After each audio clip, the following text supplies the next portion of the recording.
Hi, I'm Jesse Lopez. Hi, I'm Edjet Mabayan. Hello, I'm Mark Dizon.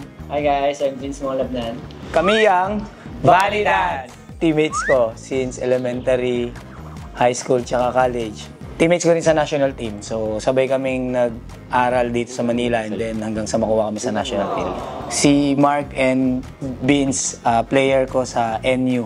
NU Men's nung time na nag-champion sila. And si Vince, naging teammate ko rin sila nung mga club, yung mga may nilalaroan kami mga liga dito sa Pilipinas. Sabi nga, sa volleyball po ma'am is, communication is the key. So, maybe yun na yung pinaka-apply namin. Tsaka focus lang. Focus, wag mararatel. Hindi kami magpapatalo basta-basta.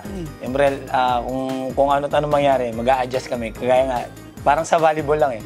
Kung natalo ka ng first set, mag-a-adjust kami sa susunod na set. So, yun lang. Be ready na lang. And syempre, may the best team win. Good luck. Kami ang Valley Dads and abangan nyo kami sa Family Feud!